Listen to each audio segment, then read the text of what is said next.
आज हम green raw papaya की खट्टी मीठी चटनी बनाएंगे।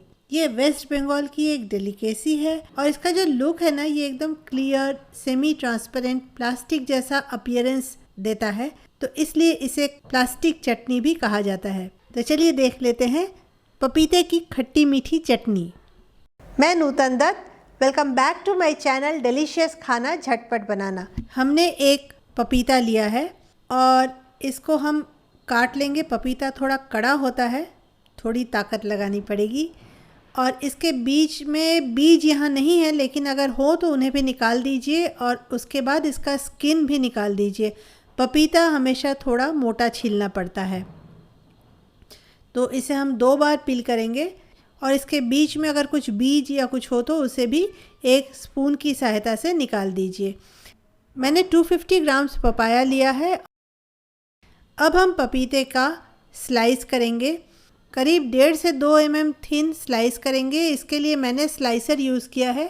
आप चाहें तो शार्प नाइफ से या किसी और कटर से भी काट सकते हैं, लेकिन पपीता थोड़ा कड़ा होता है, तो आपको जिससे कन्वीनियंट हो आप उससे स्लाइस कीजिए।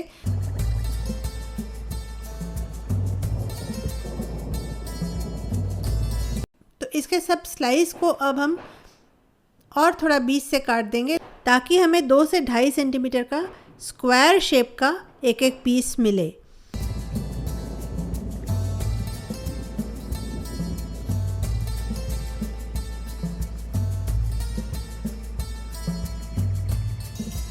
तो इस तरीके से हमने काट लिया। अब हम एक कढ़ाई को चढ़ा देते हैं और पानी जो है, मैंने इसमें 225 मिलीलीटर्स पानी लिया था। एक बड़े कप से मैंने इसे नापा था। और शुगर मैं 170 ग्राम्स ले रही हूँ। कप से देखेंगे तो करीब 1 कप शुगर है।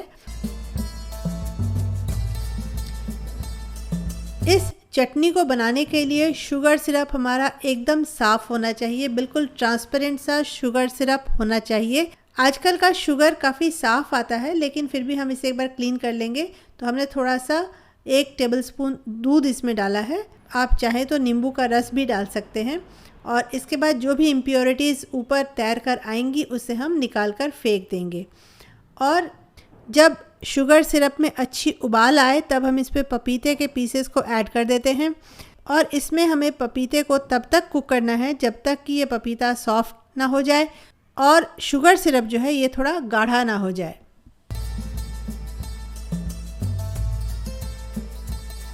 हम इसमें थोड़ा सॉल्ट भी ऐड कर देते हैं।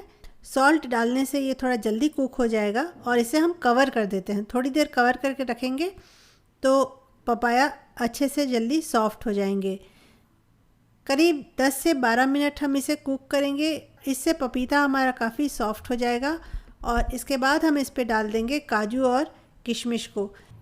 ये जो चटनी है ये बिल्कुल ट्रांसपेरेंट सी होती है, तो इसमें काजू किशमिश आप इस तरीके से अगर आधा आधा काट कर डालेंगे तो ये दिखने में बहुत अच्छा लगता है। और इसे काजू किशमिश डालने के बाद हम 3 से 4 मिनट तक और कुक करेंगे।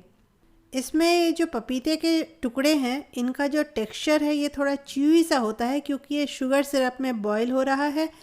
और इसका जो टेक्सचर है ये एकदम बाइट टेक्सचर है, ये एकदम मशी सा नहीं हो जाएगा।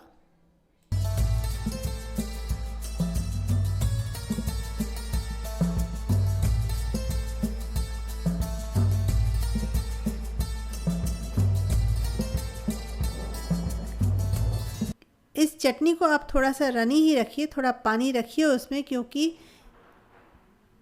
ठंडा होने के बाद शुगर सिरप काफ़ी गाढ़ा हो जाता है।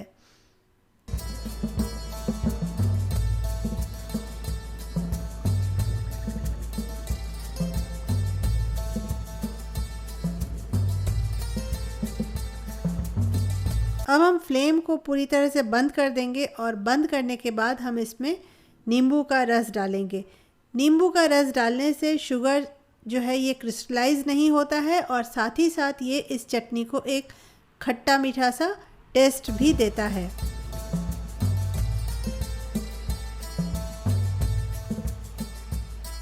तो तैयार है हमारी खट्टी मीठी सी पपीते की चटनी। ये खाने में बहुत स्वादिष्ट लगती है और दिखने में तो बहुत ही अच्छी लगती है। इसके ट्रांसपेरेंट से पपीते के टुकड़े बिल्कुल प्लास्टिक जैसा दिखते हैं, तो इसलिए इसे प्लास्टिक चटनी भी कहा जाता है। तो आप भी ज़रूर ट्राई कीजिए पपीते की चटनी, प्लास्टिक चटनी। अगर आपको मेरी रेसिपी पसंद आई हो तो प्लीज़ लाइक, शेयर और कमेंट करना बिल्कुल मत भूलिएगा। और अगर आप मेरे चैनल पर नए हैं तो सब्सक्राइब करना बिल्कुल भी मत भूलिएगा और सब्सक्राइब करके बेल बटन ज़रूर दबा दीजिएगा, क्योंकि मेरे इस चैनल को अभी ग्रो करने के लिए आपका सपोर्ट बहुत ज़रूरी है।